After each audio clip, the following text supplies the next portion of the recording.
Hello everyone, welcome back to my channel. তোমাদের সবাইকে জানাই শুভ নববর্ষের প্রীতি ও শুভেচ্ছা। আর আমি একদম এখানে রেডি হয়ে গিয়েছি। এই বছর নববর্ষের দিনই পড়েছিল বাসন্তী পুজোর ষষ্ঠী, মানে বাসন্তী পুজোর শুভ সূচনা। তাই নতুন জামা পরে আমি একদম রেডি হয়ে গিয়েছি।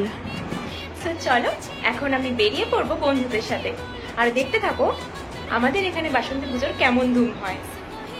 তো এই যে আমরা টোটোতে করে বেরিয়ে পড়েছি। প্রথমেই আমরা চলে যাব 13 গলি মালাকা নার্সারিতে। এখানে রাস্তা থেকে খুব সুন্দর করে লাইটিং শুরু হয়ে গিয়েছিল, তাই আমরা ভিডিও করা স্টার্ট করে দিলাম।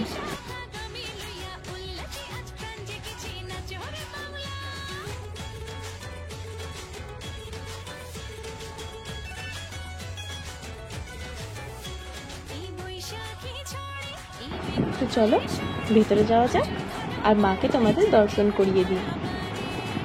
সুন্দর সুন্দর ঝাড়বাতি দিয়ে সাজানো একটা সাবেকি বনেদিয়ানা ভাব রেখে এই প্যান্ডেলটা সাজানো হয়েছিল, আর ঢাকের সাথে মাকে দেখতে অপূর্ব লাগছিল।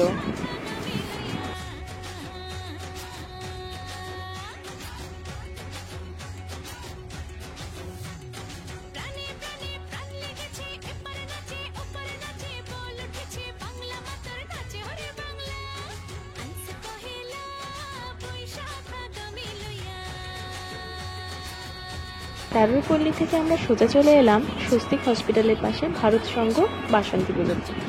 রাস্তা থেকে এখানে সুন্দর সুন্দর লাইটিং দিয়ে সাজানো ছিল, সেগুলি তোমাদের সাথে শেয়ার করে নিলাম। আর আস্তে আস্তে দেখলাম যে এখানে মঞ্চ করা হয়েছে প্রোগ্রামের জন্য, প্রতি বছরই যদিও করাই হয়।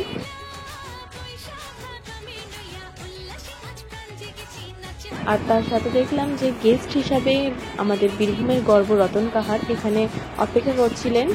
এরপরই আমরা মাকে দর্শন করতে চলে গেলাম। এখানকার মায়েরও অপূর্ব রূপ, এক এক জায়গায় এক এক রকমের ভাবে সাজানো হয়েছে মাকে, সেটাই আমাদের আরও মন কেড়ে নেয়। আর আমি অনেক ছোট থেকে এই মন্দিরের মাকে পুজো করে আসছি, তাই একটা আলাদাই ইমোশন কাজ করে এই মায়ের প্রতি। এখানে আমরা সবাই মিলে রতন কাহার ও ওনার স্ত্রীর সঙ্গে ছবি তুলে নিয়েছিলাম। অন্যদিকে আজ যেহেতু নববর্ষ, তাই হাল খাতার অনুষ্ঠান কিন্তু বাজারের প্রতিটা দোকানে কম বেশি খুব ভালোভাবেই পালন করা হচ্ছিল। তার মধ্যে কোয়েল আমাদেরকে নিয়ে চলে গেছিলো ঋষি জুয়েলার্সে, যেখানে থেকে ওকে ইনভাইট করেছিল। সেখানে আমরা সবাই মিলে লস্যি খেয়ে নিয়েছিলাম।